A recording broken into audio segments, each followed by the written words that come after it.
Assalamualaikum warahmatullahi wabarakatuh. Alhamdulillahirrabbilalamin.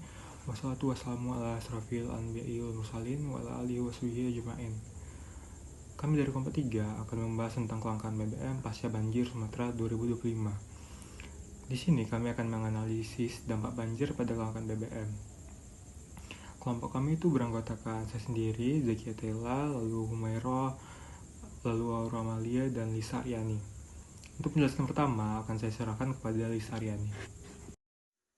Baik, di sini saya akan menjelaskan gitu kayak ringkasan kasus atau summary case. Nah, yang pertama itu ada banjir dan juga dampaknya terhadap distribusi BBM. Jadi, di akhir November 2025 kemarin, Pulau Sumatera itu mengalami intensitas hujan yang cukup tinggi, terutama di daerah Aceh, daerah Sumatera Utara, dan juga daerah Sumatera Barat. Nah, yang menyebabkan khususnya kota Medan dan sekitarnya itu mengalami banjir besar karena hujan ekstrim berhari-hari tersebut. Masalahnya, banjir ini bukan cuma membuat kemacetan, tetapi juga menjadi merendam jalur utama distribusi BBM Pertamina. Truk tangki nggak bisa lewat, beberapa fasilitas pendukung seperti gudang dan juga depo ikut terdampak. Akhirnya distribusi BBM ini tersendat dan juga rantai pasokan di Sumatera Utara itu khususnya benar-benar mengalami gangguan. Baik, materi selanjutnya yaitu mengenai landasan teori atau theoretical framework. Dalam menganalisis kasus kelangkaan bahan bakar minyak BBM yang terjadi saat ini di Medan dan sekitarnya pada akhir November hingga sekarang, beberapa teori pemasar modern dapat digunakan untuk memberikan pemahaman yang lebih mendalam tentang dinamika yang terjadi. Yang pertama yaitu ada marketing Kotler 4.0 dan 5.0. Dalam situasi kelangkaan BBM, konsumen secara aktif mencari informasi mengenai ketersediaan BBM melalui platform digital seperti media sosial Facebook dan Instagram untuk mengecek situasi pom bensin terdekat. Perusahaan minyak seperti Pertamina dan pemerintahan perlu menggunakan pendekatan marketing Kotler 4.0 dan 5.0 untuk memberikan informasi yang transparan dan akurat terkait masalah ini. Ini termasuk pemanfaatan data analitik untuk mengoptimalkan distribusi dan pelayanan serta menjawab pertanyaan atau keluhan masyarakat secara real time.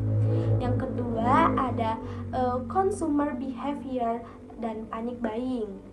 Kelangkaan BBM memicu panic buying di mana masyarakat berusaha mengisi tangki kereta mereka atau kendaraan mereka sebelum ketersediaan produk semakin menipis. Hal ini mengakibatkan antrian panjang di SPBU dan menciptakan suasana panik di masyarakat. Untuk merespon fenomena ini, perusahaan dan pemerintah harus memahami perilaku konsumen dengan baik untuk merancang strategi komunikasi yang efektif. Penjelasan tentang kebijakan distribusi yang adil dan penjelasan terkait penyebab krisis ini bisa meredakan kepanikan. Baik, di sini saya akan melanjutkan materi dari benchmark internasional atau studi kasus perbandingan. Yang pertama itu ada kasus Pertamina. Banjir besar di Medan pada 27 November 2025 menyebabkan gangguan distribusi BBM dengan 23 dari 406 SPBU kehabisan stok.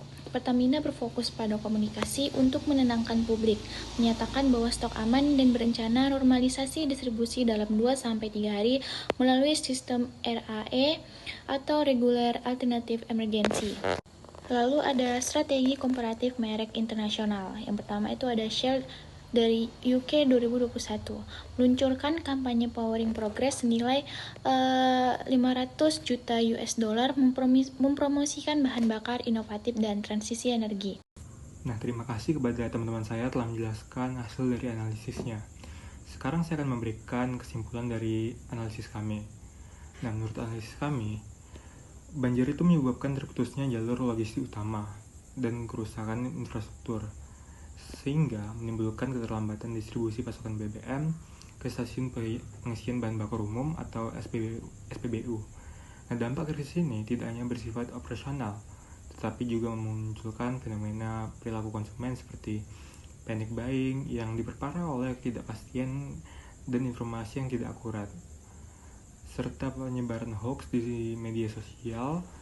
Nah, dari perspektif pemasaran, krisis ini itu mengungkapkan kelemahan dalam komunikasi krisis Pertamina yang lambat dan tidak efektif, yang berdampak pada menurunnya kepercayaan konsumer terhadap brand tersebut, serta munculnya sentimen negatif yang meluas di media sosial.